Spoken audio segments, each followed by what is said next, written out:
Kalian pernah nggak sih nemu iklan loker di sosmed kayak gini? Diduga kuat, lebih dari setengah WNI di Kamboja tersebut bekerja untuk sindikat bandar judi, baik dengan sukarela maupun terpaksa. Pulang dari sana banyak yang trauma, bahkan ada yang tinggal nama. Duduk yang nyaman, pasang playnya karena ini Intan Story ya.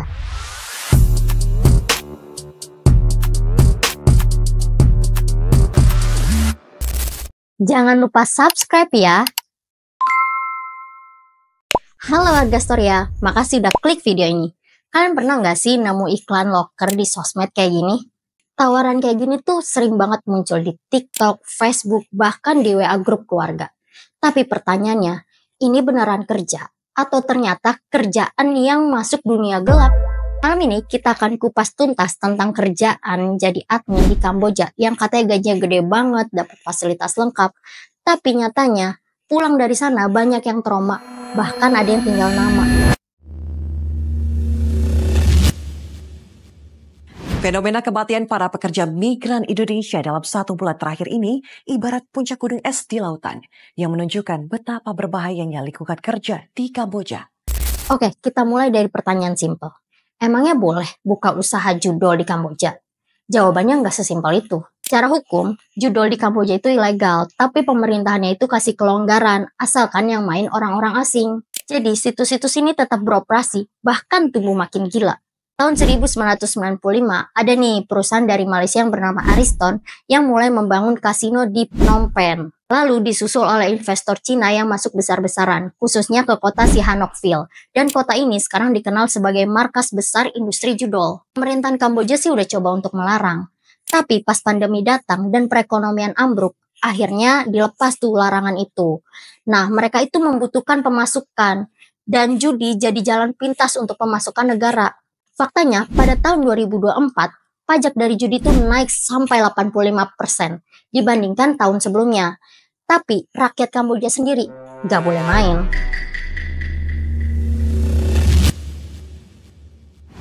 Nah, ini nih yang harus kita waspadai warga Storia. Kenapa sih situs judol di Kamboja itu senang banget nyasar ke warga negara Indonesia? Alasannya, pertama, pasar kita itu luar biasa besar. Kedua, populasi kita tuh gede banget. Ketiga, orang kita tuh udah melek teknologi, udah sering banget main HP, seneng main game, dan juga udah sering banget menggunakan e-wallet. Dan satu lagi nih, yang paling aku sayangin, orang Indonesia itu mudah banget tergiur untuk mendapatkan cuan yang cepat. Makanya situs-situs kayak IDN Slot, Poker Indo, dan teman-temannya tampil full menggunakan bahasa Indonesia, dan juga menggunakan bank lokal. Bahkan bonusnya ditulis dengan "Kopay masuk bos". Itu belum seberapa, banyak juga operator di sana yang merekrut orang-orang Indonesia untuk dijadikan admin. Kenapa? Ya karena target marketnya orang kita-kita juga. Jadi siapa yang paling paham? Gaya chat, selera bonus, atau cara ngerayu pemain? Ya orang kita sendiri. Tawaran kerja jadi admin ini sih kedengarannya menarik.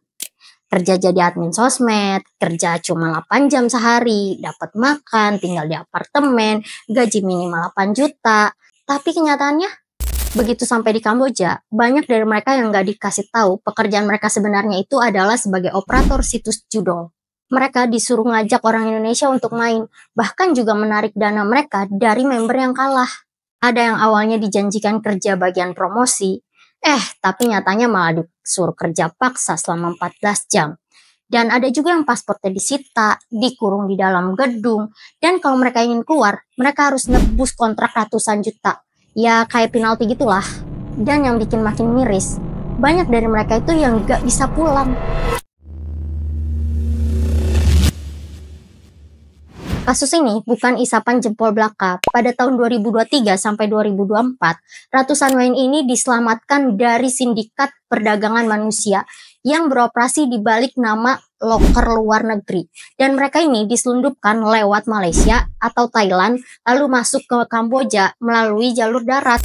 Salah satu yang paling viral adalah kisah dari Rizal Sampurna, pemuda berusia 30 tahun yang berasal dari Banyuwangi. Seorang WNI asal Banyuwangi, Jawa Timur yang dikabarkan meninggal pada saat menghubungi ibunya dan mengatakan ia bekerja dengan tangan di borgol. Dia ditawarin kerja sebagai customer service, katanya gajinya gede, dapat fasilitas yang lengkap, dapat tempat tinggal, tiket dibayarin. dan katanya juga legal. Tapi sesampainya di sana, Rizal dipaksa kerja selama 16 jam sehari.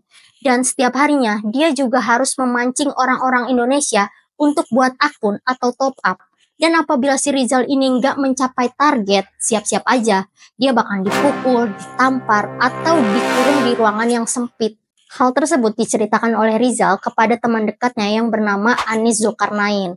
Mereka ini sering berkomunikasi dari sebelum dan sesampainya di Kamboja. Nah, si Rizal ini pas video call memperlihatkan tuh kondisi dia bekerja, di mana kondisinya si Rizal ini tangannya diborgol dan juga ada CCTV yang mengawasi. Rizal pernah berpesan nih kepada Anis, doain saya ya biar saya target, karena kalau saya nggak target, saya akan dipindahkan ke Myanmar atau Vietnam. Hingga akhirnya pada tanggal 6 April 2025, dia mendapat kabar bahwa Rizal sudah meninggal dunia.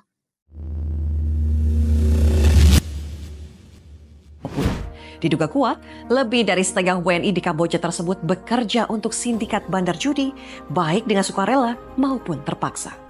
Beberapa fakta yang harus kita waspadai. Pertama, WNI yang kerja jadi admin judol di Kamboja, jumlahnya diperkirakan mencapai 100.000 orang. Kedua, banyak dari mereka yang nggak tahu kalau bakal kerja di dunia judi.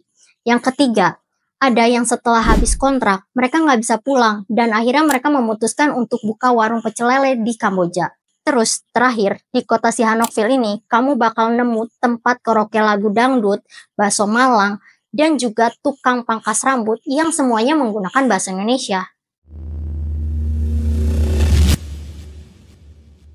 Warga Storia, kalau kamu atau orang terdekatmu mendapatkan tawaran kerja ke luar negeri, jangan langsung percaya. Cek dulu agensinya, pastikan dulu lewat jalur legal, dan jangan mudah tergiur untuk mendapatkan cuan cepat tanpa tahu resiko di baliknya. Kalau kamu beneran tertarik untuk kerja di luar negeri, pastikan lewat jalur resmi dari BP2MI atau Kementerian Ketenagakerjaan. Dan buat kamu yang pernah jadi korban, ceritamu penting. Jangan diam aja. Ceritamu bisa jadi pelajaran buat ribuan orang yang hampir terjebak. Warga Storia, kasus ini bukan hanya tentang uang, tapi tentang harapan, tentang hidup, tentang orang-orang yang cuma mau cari kerja, tapi akhirnya jadi korban sistem.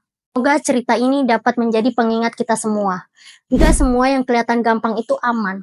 Dan gak semua yang menjanjikan besar itu tanpa jebakan. Kalau kamu pernah atau nyaris jadi korban dari tawaran kerja seperti ini, tuliskan cerita kamu di kolom komentar. Karena ceritamu dapat menyelamatkan orang lain. Sekian dulu video kali ini, sampai jumpa di video berikutnya. Jangan lupa like video ini kalau kalian suka, subscribe channel YouTube aku, serta share ke teman-teman kalian, dan juga aktifkan loncengnya agar kalian gak ketinggalan video-video aku berikutnya. Bye-bye!